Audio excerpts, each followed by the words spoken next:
Okay, this is episode 2 of Talking Coyotes. I've got the world famous Tony Tebby on the Zoom call with me, and Tony has been doing this a long time. He grew up in Illinois and moved out to New Mexico in about 2006, and he's married. His wife's name is Crystal. He's got 8 kids and 10 grandkids. And he killed his first coyote. He called in his first coyote when he was about 14. And you tell me a little bit about that, Tony. You were using a certain hand call and a Sure. 22 rifle. Sure. My older brother Ken got me into predator hunting. Him and his buddies would go, and of course, I was a kid at home, and they didn't want to drag me around. And so my neighbor had given me a little Weems call, probably from the 1950s, a little close reed hand call. And I said, how do I know if I'm blowing it right? And he says, I don't think you can blow it wrong. Just sounds like something that's got its nuts stuck under a scoop shovel. Okay. So I still get that picture 40 years later. Yeah. In my head. But good visual. But yeah, I had spotted a pair of coyotes in my parents' hayfield. So I thought, well, I'm going to try this out. So boy, I went down to the edge of the woods and got to the between them and the woods, and I started calling, and here they came running, and all I had was my 22 long rifle that I used for squirrel hunting. I felt pretty accurate with it, and they come bouncing in, and I shot the one on the right, which turned out to be a female. I hit her between the eyes, and she dropped dead, and then I was scared to death. Yeah, that shot a coyote, and I was hooked ever since. Yeah, and that was a long time ago. And you've seen the growth, the population of coyotes has exploded, since that time, especially in the east. The migration east. I want to talk a little bit about you've got two resident coyotes. Talk about I got 2 pet coyotes that I raised. We bottle raised them, got them out of dens while we were hunting here. During denning season, 2 separate dens, 2 unrelated coyotes. I got a male and a female, Dakota and Canty. And we bottle raised them in the house, and it was the coolest thing. I've always wanted one, Been fascinated with coyotes since I was a little kid. And they would stay in our house with us, and, they'd be in a kennel like you would a dog. They would watch TV with us, and, vicious little creatures. They're like a dog on Ritalin. Yeah. But once they got to a certain size, then they became coyotes. So it was time to build a kennel. My coyotes are very spoiled. They got a very nice heated and air conditioned building. That's a built-in sound recording studio, and then they have an outdoor kennel that they go to, and they got the lap of luxury where their cousins don't necessarily have. Yeah, and I've had the pleasure of actually meeting both of them, when I was there for a 3-day hunt with you. And I remember, Canty was really, really friendly. And Dakota's kind of shy and skittish, isn't he? Yes, sir. And I don't know if that's just how males are as they get older, or his litter was slightly older than hers. His eyes were already open, and that's probably the difference. Whereas her eyes were still closed, so she bonded close. And the way you met her, it's unbelievable how friendly she is. She's friendlier than most any dog, and to strangers too. She shows no aggression to anyone. Yeah, she was just very easy to pet. I've got a picture that I really like of me petting her. Okay, so we talked about what's really good is I can get them to howl on demand. Yeah. Well, you mentioned your sound room, and I think that's interesting because, I've noticed the quality of your sounds have improved since you've got that sound room. Yes, sir. Yeah, when I used to get coyote vocals, I would go out to some of my hunting areas. Most of them were next to a dairy where I'm guaranteed I've got a high amount of coyotes. And I would go out and I would do some locate howling and have my recording equipment, and I'll get responses. Some of the responses may be, only 100 yards from the truck, but some of them may be 3/4 of a mile or a mile away. And that recording's just not clear. And of course you got the wind to worry about and any background noises, but being able to record coyotes, literally my microphone is 2 foot from their face, and in a controlled environment that is acoustic foamed all the way around. And so you don't get that echo, you don't get that machine shed sound that you hear in a lot of sounds. So, I'm trying to do the best vocals that I can personally get. Yeah. I agree. And your prey distress sounds are also excellent. And I know you've used some, live animals to do that.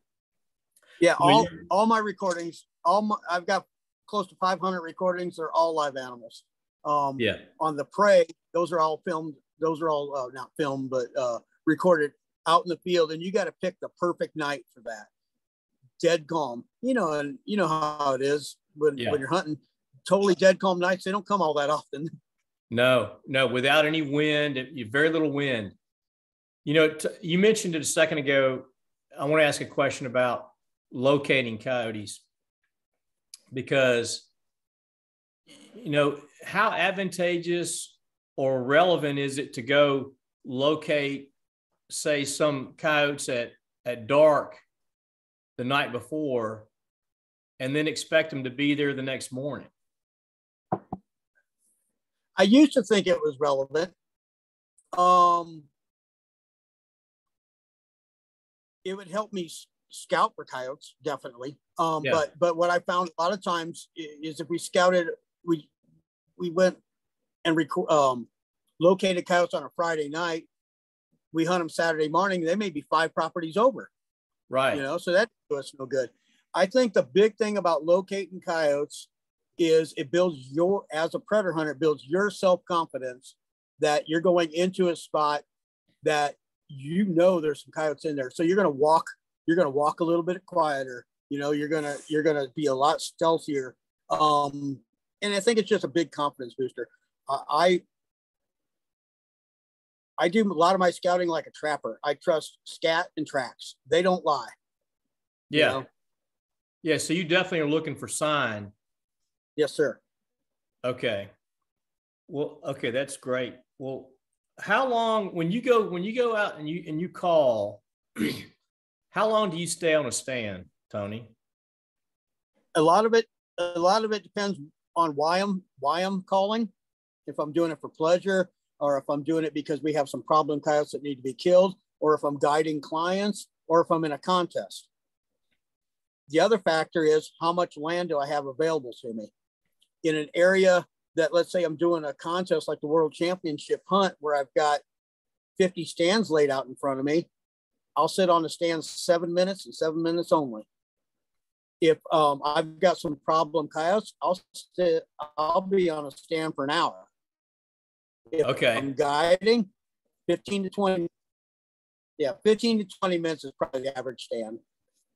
Okay. Well, that's a good point, because, I've never hunted a tournament and I'm about to hunt one at the end of the month. And I'm picturing myself running gun, which is not my style. My style is more of I may sit there for an hour, on a property, because I don't know if you have this thought process, but I actually envision like a sound cone, that I'm in a sound cone and coyotes can wander in and out of your sound cone.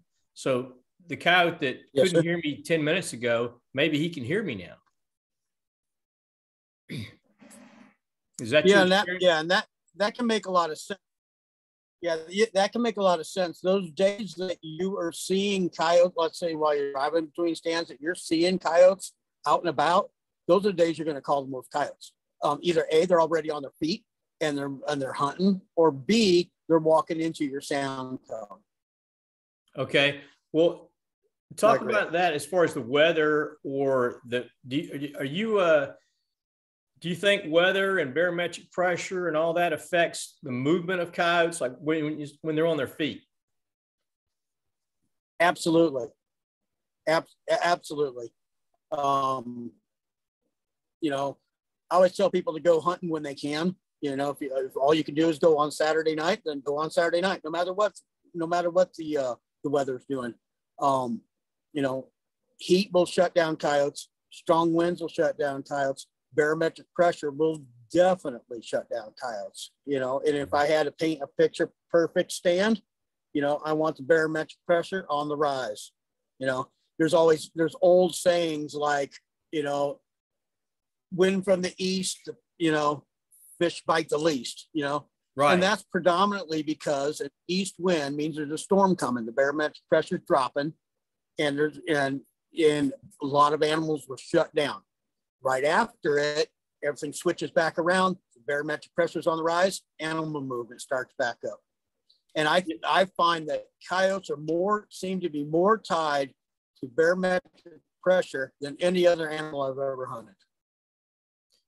I've noticed that too, and that saying it probably goes the same. It probably goes the same. Go on, Chip. Oh, I was going to say the same thing about, you know, I've got a friend that uses that expression: when the wind's out of the east, you'll see the least. You know. Yeah, and it's not only for coyotes, but I bet you if I was a shark fisherman, it probably is the same. Or, you know, if you're fishing largemouth bass, you know, there's some days that big bass is laying next to a log, and no matter what you throw right past his face, he just sits there. And then there's other days you throw a buzzbait and he'll jump out of the water before it hits the water. You know, those are the same days that the predator hunting is good. Yeah, I agree. So a lot of guys will really be stumped, and they say, I don't understand. I picked up a new piece of property. Nobody's supposed to be hunting it. I went out, it was calm, it was cold, and I called it, and I didn't call nothing in. What did I do wrong? Well, you may not have done anything wrong. They just weren't turned on. Yeah, I agree with you on that, about that philosophy. And I do see the least when the wind's out of the east, I see the least.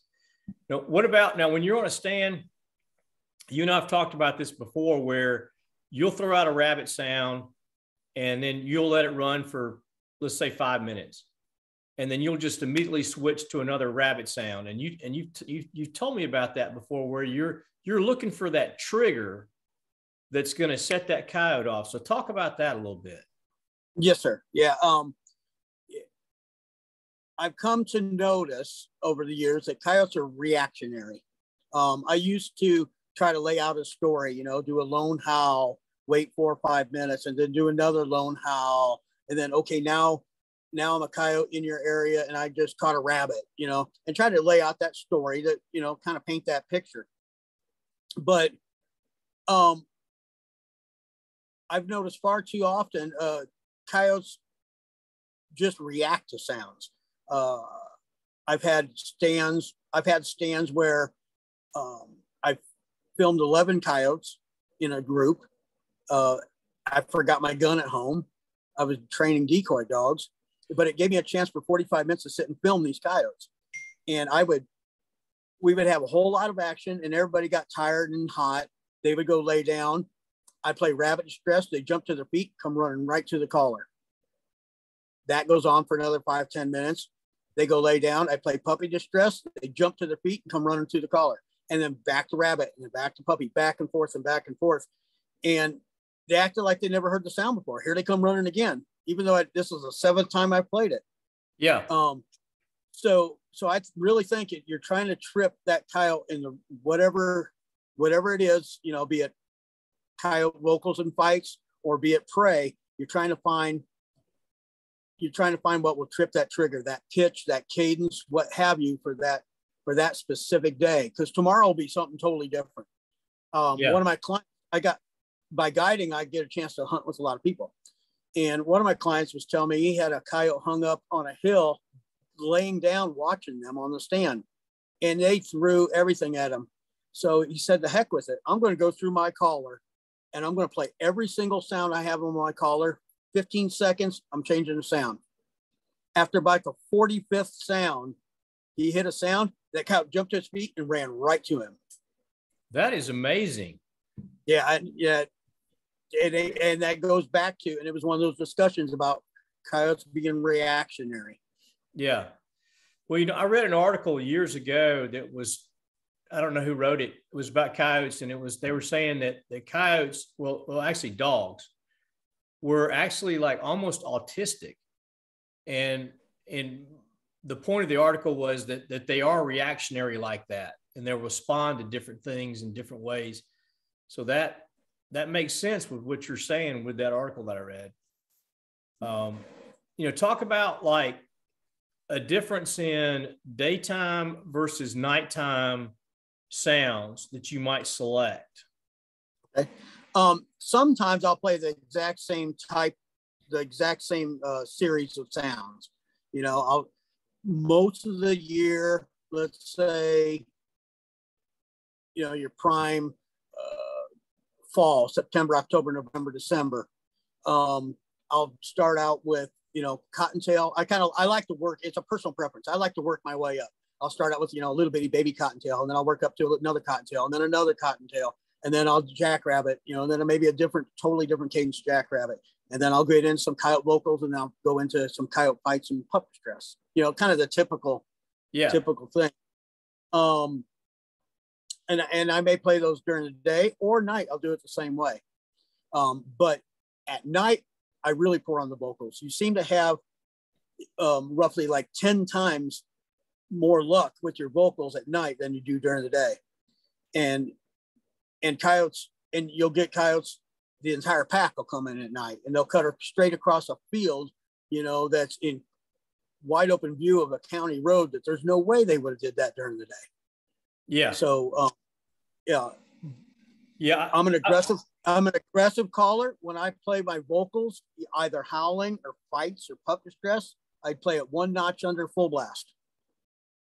Yeah, that's interesting. You and I were talking about that earlier, and I probably don't call loud enough on my vocals, and I'm not as an aggressive a caller as you are. And I guess part of the answer is we can skin a cat different ways. There's multiple ways to skin a cat, but I've always been fascinated by how you do it, because it's not how I would ever do it unless knowing, because I've seen it firsthand and how it actually works. So it was very interesting to me to be sitting on the stand. We called up a bunch of coyotes when you're here, and you killed a bunch of coyotes when you're here. Yeah, we that first night I killed 9 the first night, and I don't know that we hunted pretty much all night, but it was really hot. And then I think I got 14, in the trip, and of the 14, 11 were at night and 3 were in the daytime. And it was just so hot. We didn't see many in the daytime. You got it, and I truly believe as a predator hunter, you got to move when the coyotes are moving. If they're shut down during the day due to heat, then you might as well shut down and switch over to night calling. If it's windy during the day, go hunt at night. If it's windy at night, hunt during the day. I mean, you just got to move when they're moving. Otherwise, you're just twiddling your thumbs, making noise just to make noise sake. Okay. You've got about approximately roughly like 2 million acres that you've got access to out there. And that's that's probably the prime reason you moved to New Mexico, was the coyote population, the numbers, the density of the coyotes is higher. And that's because the food source is there. I couldn't believe the first night we went out and how many rabbits we saw. And you told me ahead of time, you said, you're going to see a bunch of rabbits, and you're going to probably think some of them are coyotes coming in, because those jackrabbits I'm not used to seeing. And yes, sir. That was true. They were everywhere. So, but you got about say 2 million acres. Talk about how, you went about the process of how you approach landowners in trying to acquire land, because we've got guys that are just starting out that are trying to, secure land to hunt on. Yes, sir. Yes, sir. One thing I'm proud of is the majority of the land I have is the same land I picked up 15, 16 years ago. So it's hard to pick up land, even harder to retain land. Okay. And it's like in your land acquisition, your permission is like a house of cards. It can come crumbling down with one screw up. That network of landowners is very tight. If you screw up, you leave a gate open and their cows get out and kill somebody on the highway, or you accidentally shoot a cow, or you just leave trash, the stuff that people just disrespectfully do.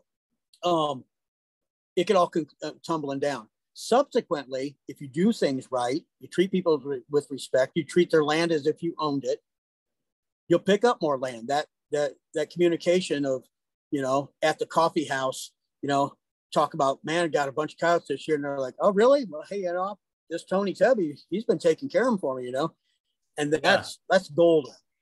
So, when I go to knock on somebody's door, most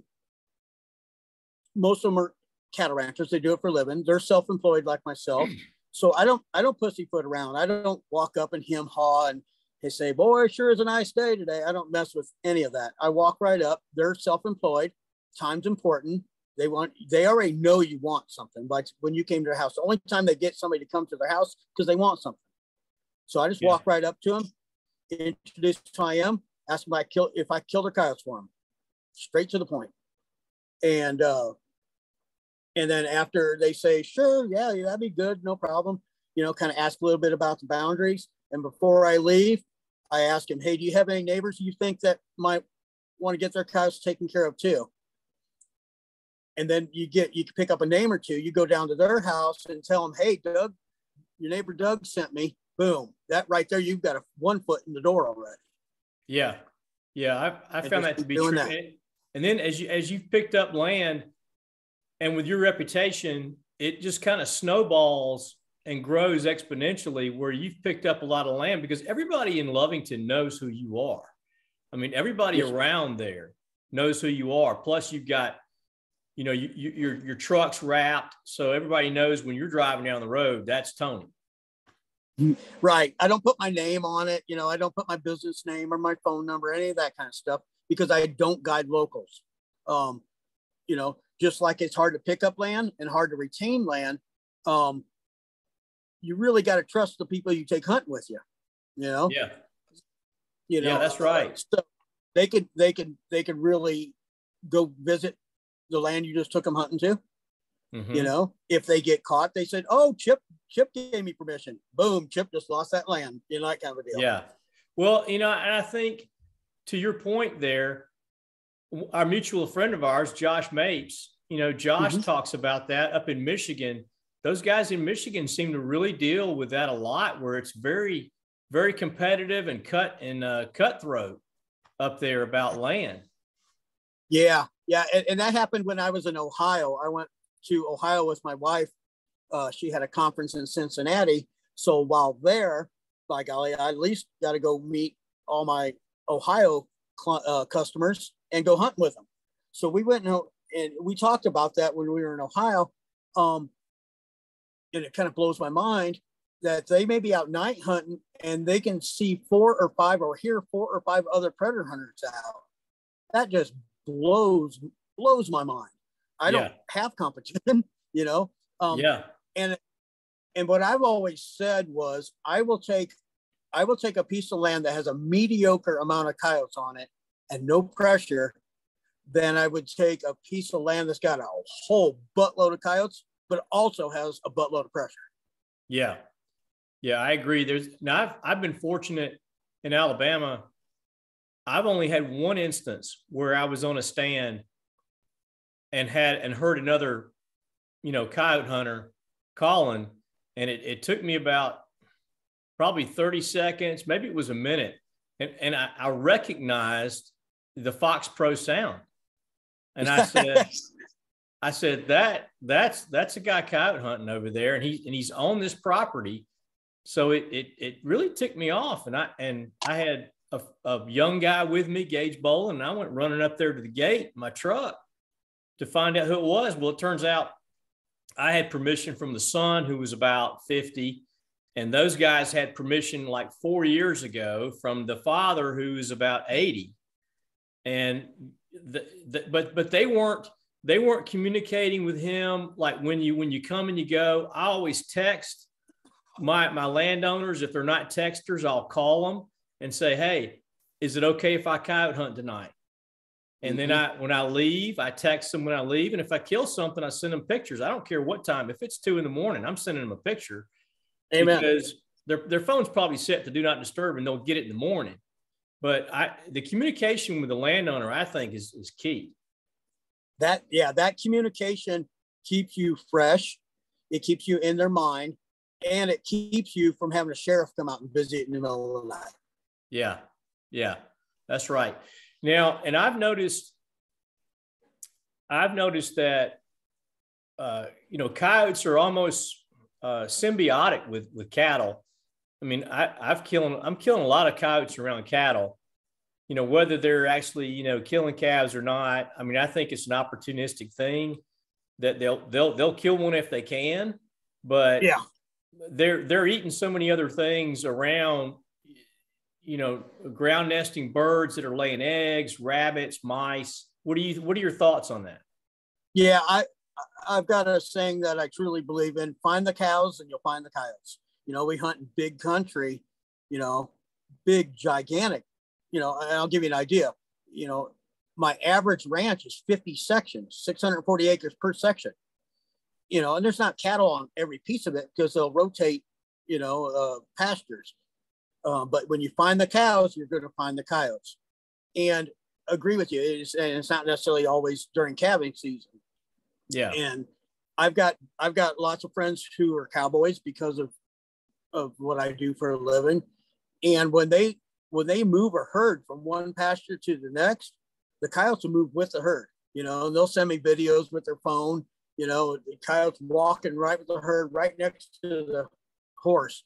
And it's like they don't recognize a human, being on that horse. Yeah. And so that moves to pasture and the cows move with it. And I think a lot of that has to do with, cattle grazing is just they're going to kick up a lot of stuff. They're going to kick a rabbit up, they're going to kick, they're going to just disturb the area. And that chaos is what predators thrive on. Yeah, I totally agree with that. I mean, you'll see lions in Africa doing a similar thing, following prey like that. Mm-hmm. Now, you mentioned, I want to real quickly talk about two other things. What app do you use to I know you use your head to keep track of all your land, because you've got so much land. I don't know how you keep track of it. Yeah, majority of it's in my head. In recent years, I've been using onX. And a lot of times it's because, especially some new land that I picked up, is because now that we've got thermal and starting to hunt with thermal for the last few years, land looks a whole lot different at night than it does during the day. You know, just finding the damn driveway, it could be a chore at night. So yeah, I've got a lot of stuff marked on onX now. Mm-hmm. I've tried the other apps. They all have their pluses and minuses, but it seems like every time someone says, "Hey, I seen a big deer," or "Man, I saw a whole group of coyotes," and I'm like, "Where at?" And they said, "Oh, I'll send you a pin," and it's an onX pin that they send me. So might as well just use what everyone else seems to be using just for that communication. Yeah. And you see, I've got my cheaters on, Me too. My glasses. So what I've done this year is I've got a cellular chip in an iPad, and I've got that in my truck, and boy, I can zoom in on an area, and it just makes it a lot more efficient than trying to drive and look at my phone. Oh, I totally agree on that. let me switch gears and go back to, coyote. Look, I was thinking about something else about night and day, about the daytime and the nighttime. Oh, with the thermal. I can't remember the question I was going to ask you, but on coyotes and how they respond, how they react to each other. I've noticed on hunting them at night, sometimes you'll see 2 or 3 out there, and they're looking at each other, and they're looking for a cue. Like, are we going to go over there? I'm waiting on you to lead me, or what do you? Talk about that. Yeah, it's always amazing. It's a nonverbal communication. Coyotes communicate a lot. By raising them. There's never a quiet moment in between them, but the nonverbal communication, and it always fascinates me. One time I was guiding a father and a son. His son was probably 10 years old, and we were hand calling a stand and started calling like, holy crap, here they come. You could see way out there, probably 2/3 of a mile, a group of coyotes coming, and here they come, and they lit up white, from the sun, and it looked beautiful. And when they got closer, I recognized it. It was a female coyote and her 4 pups. They were about half grown. Well, they were all in a line racing each other. When she got to that, let's say maybe 100-yard mark, all she did was just look back at them, and they slammed on the brakes. Most of them sat down. A couple stood there, but they didn't move. And Mama came on in all the way, to the set, and Mama died, and then the pups took off running like crazy, and then it was chaos. Yeah. But she didn't say a word. She didn't bark. She didn't do nothing but a look. So yeah. And the same thing goes watching coyotes, like you were saying. They'll just look at each other, and have this nonverbal communication. So it's absolutely amazing. Yeah, it is. Yep. And I've noticed too, like I filmed a couple recently of where domestic dogs were trailing some deer. And I was, talking about how, the tails are different on domestic dogs. But I've noticed that on those domestic dogs, they were like running really, really, really close together. Okay. When they were coming to me, or they were going around looking for the deer. And I've noticed on coyote pairs, they spread out. They typically, not all the time, for me, they typically will spread out a little bit. They'll be, I don't know, 15 yards apart, 20 yards apart sometimes. And especially if it's a prey distress, they'll fan out a little bit more. Have you seen that?